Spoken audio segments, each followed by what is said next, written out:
comme chacun l'a remarqué, on a un problème dans notre pays qui est un problème d'une fracture sociale grave, avec une révolte sous-jacente. Le phénomène des Gilets jaunes, mais pas seulement. Puis nous sommes un certain nombre, 44 aujourd'hui, signataires d'un appel pour un nouveau catholicisme social. En fait, on ne veut rien inventer de nouveau, on veut reprendre ce trésor qui s'appelle la doctrine sociale de l'Église, qui est méconnue, voire inconnue, puis le ressortir, et un trésor, ça se partage, ça se distribue.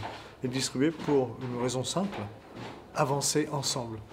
Et le constat qu'on peut faire aujourd'hui, puisqu'on a débuté une enquête auprès notamment des Gilets jaunes, au lieu de dire ce qu'on pense d'eux, nous sommes allés les voir pour leur demander ce que pensaient de leur vie, quelles étaient leurs angoisses, mais aussi leurs espérances, leurs craintes, ce qu'ils voulaient construire, leurs souhaits. Et à partir de là, nous voulons reconstruire, parce que le problème numéro un, visiblement, c'est le lien social. Et on ne peut pas parler d'un pays, on ne peut pas parler d'une nation, si on ne sommes pas capables d'avancer ensemble et d'avoir ce lien. Et ce lien, ils l'expriment très bien. Ils disent, majoritairement, on a besoin de temps. Oh, surprise dans l'enquête, pourquoi les gens disent qu'ils ont besoin de temps? Ils disent pourquoi?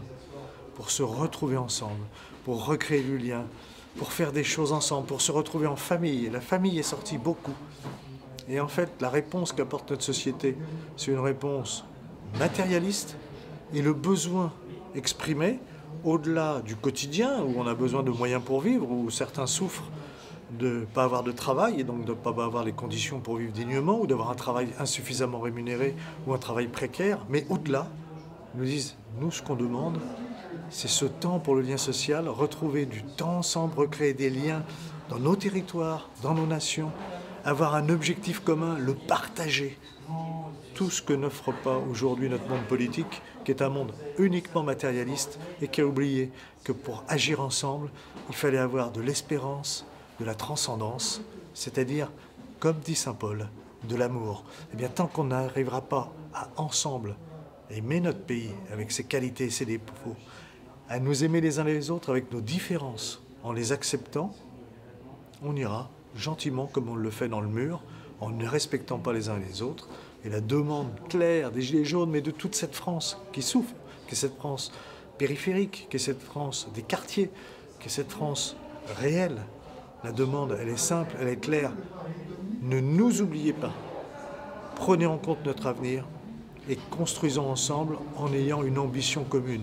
Aujourd'hui, qui porte une ambition commune? Eh bien, nous espérons que les chrétiens représentent une ambition commune d'une société meilleure, plus forte, plus juste, plus humaine.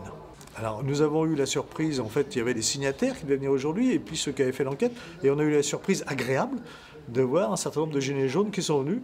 Ils étaient les bienvenus, ils l'ont vu d'ailleurs, au départ, ils ne savaient pas comment ils seraient reçus, mais ils ont été reçus normalement, et puis ils font partie des groupes de travail qui nous diront à la sortie comment on doit agir, parce qu'il ne s'agit pas que de réfléchir.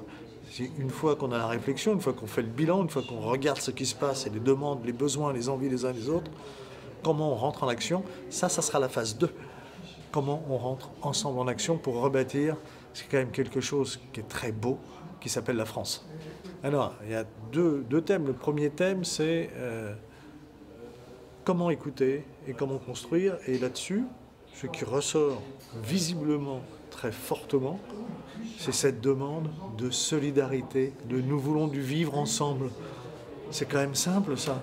Et effectivement, qui dans un immeuble connaît son voisin de palier? De moins en moins de monde. Et on nous dit même, là dans un des témoignages, que dans mon village, me dit la personne, il y a les cadres supérieurs qui ont un emploi bien rémunéré, mais on ne les connaît pas, on ne les voit pas.